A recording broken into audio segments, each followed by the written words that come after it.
Meskipun waktunya lama, dia akan terasa singkat dan sebentar saja. 6 kota harus ditempuh oleh Salman untuk menjemput hidayah dari yang ia cintai, yaitu Rasulullah. Perpisahan yang sebenarnya sebentar akan terasa lama. Karena apa? Karena kerinduan yang begitu besar kepada orang yang dicintai.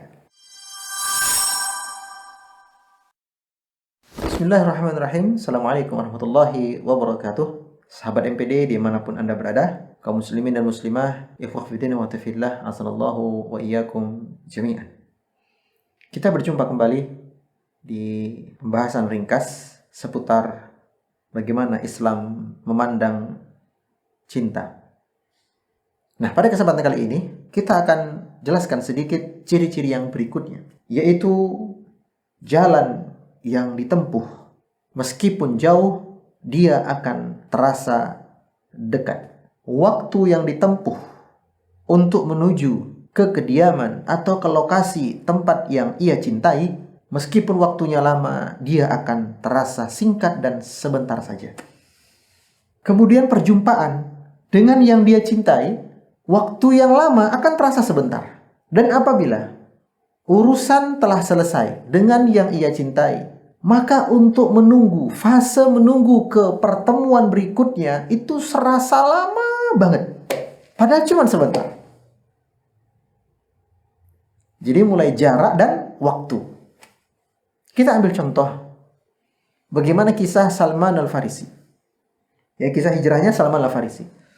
Salman adalah seorang pemuda kesayangan ayahnya. Bahkan dia anak pingit, dalam arti dikurung di rumah, tidak boleh gaul-gaul di luar karena ayahnya khawatir sang anak istilahnya terkena syubhat ya oleh ajaran agama lain. Salman ini sudah dididik dan dilatih oleh ayahnya untuk menjaga api biara Majusi, dan dia berlokasi di Isfahan, ya, Persia. Hingga suatu hari dia melihat cara peribadatan orang-orang Nasrani dan sholat mereka di gereja. Maka Salman penasaran, dia lihat, dia ikuti, hingga akhirnya dia menyadari bahwasanya agama orang Nasrani ini jauh lebih baik daripada agama Majusi yang dia peluk. Begitu ketahuan oleh sang ayah, Salman dikurung.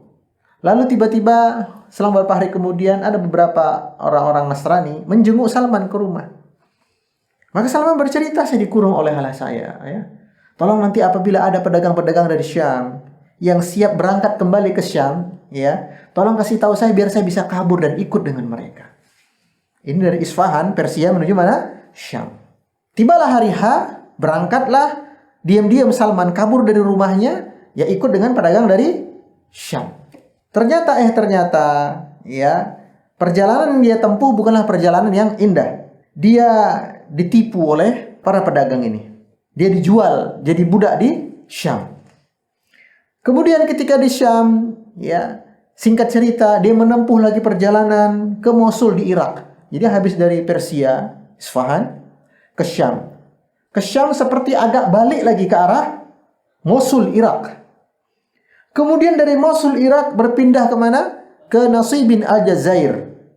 Dari benua Asia bagian barat, ya, Asia Timur Tengah menuju mana? Benua Afrika. Kemudian dari Aljazair ke Amuriah, Romawi. Dari Afrika ke Eropa. Kemudian dari Romawi dia dijual kepada orang Yahudi Madinah. Isfahan di Persia, kemudian Syria di Syam, kemudian Mosul di Irak, kemudian Nasibin di Aljazair, lalu Amuriah di Romawi, dan Madinah. 6 kota harus ditempuh oleh Salman untuk menjemput hidayah dari yang ia cintai, yaitu Rasulullah sallallahu alaihi wasallam. Dan bagi Salman, ya, perjalanan itu, ya, perjalanan pengorbanan, perjalanan yang singkat demi bertemu dengan sang kekasih hati. Di saat bersamaan, ketika Salman sudah bertemu dengan Rasulullah sallallahu alaihi wasallam, Salman merasa waktu dengan Nabi itu berlalu begitu cepat.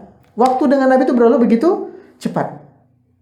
Ya, maka ketika berpisah dengan Nabi, ya, waktunya cuma sebentar, hanya rentang waktu antara zuhur sampai asar, atau asar menjelang maghrib, atau maghrib menjelang isya. Tapi yang dirasakan Salman adalah waktu begitu lama untuk perpindahan Dari waktu sholat ke sholat berikutnya ingin bertemu dengan Rasulullah Sallallahu Alaihi Wasallam.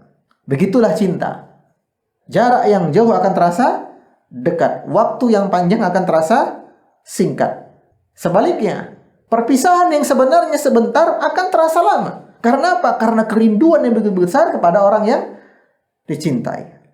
Makanya, seseorang yang mencintai Allah dan Rasulnya, waktu antar jeda sholat, dari zuhur ke asar, asar ke maghrib, maghrib ke isya, begitu dia tunggu-tunggu panggilan adzan, maka waktu yang sebentar itu serasa panjang. Menjuhur sampai asar 2,5 jam, asar sampai maghrib 2 jam kurang lebih. Tapi dia nggak sabar.